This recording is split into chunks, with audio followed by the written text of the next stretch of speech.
Hi.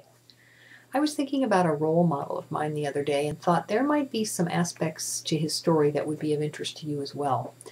I think about this guy when I get in a situation that I could not have predicted getting in, and I wonder how I got in it. And typically I'm feeling lost or scared or worried. And he comes to mind as a real resource. There was a book written about him before I was even born. But I read it as a child, and maybe you read it as well. Harold and the Purple Crayon. One of the striking things we have in common with Harold is the ability to create and then go on to shape our experience. Harold uses a purple crayon.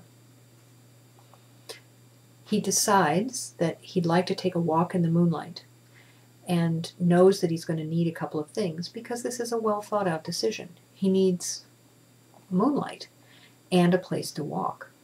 And Harold has thought a little bit. He doesn't want to get lost, so he makes his way long and straight, like many of us, our good intentions for how we're going to head out.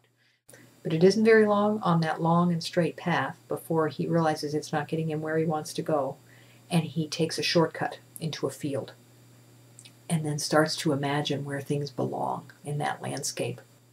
Like us, Harold does not always feel in control of his creations.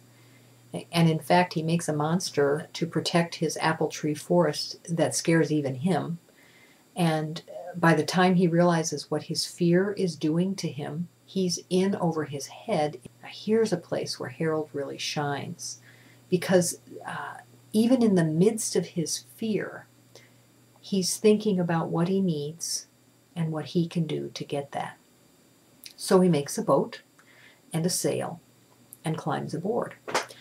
This is the great thing. Harold doesn't then just make for the safety of shore right away. He sails on the sea that he created, takes in some more experience, figures out what he can learn, until he decides he's had enough, and then he makes land without much trouble. Harold has some other adventures, and then at a certain time starts to wonder where he actually is and think about where he needs to go. And he decides he needs a hill to be able to see from a higher vantage point. So, what are the challenges that we create for ourselves? What are the hills that we make, the goals that we have in order to be able to see from a higher point of view? And from the top of the hill that Harold created, he falls into thin air. I know that we've all been there. So Harold can't tell top from bottom, but he keeps his wits about him and his purple crayon, and he draws a balloon and puts a basket underneath, and then he has a fine vantage from which to look around. But he's really not finding what it is he's looking for, which is his window. So Harold starts to make windows, and he makes windows.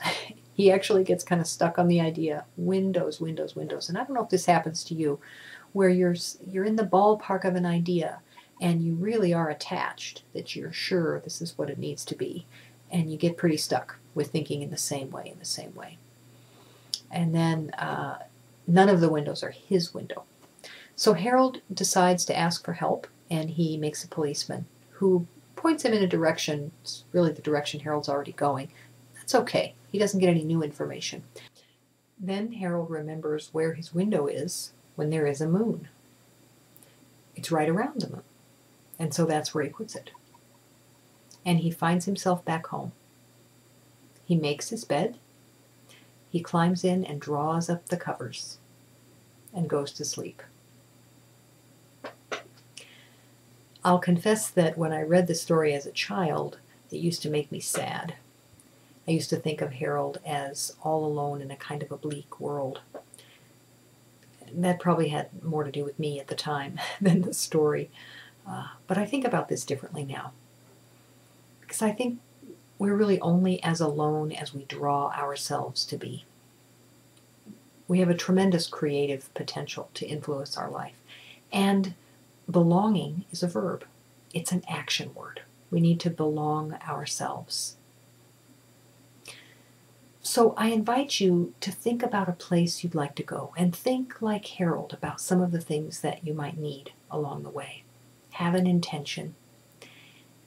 And if you happen to fall into thin air, just remember that you are resourceful and creative and able to create a landing that suits you.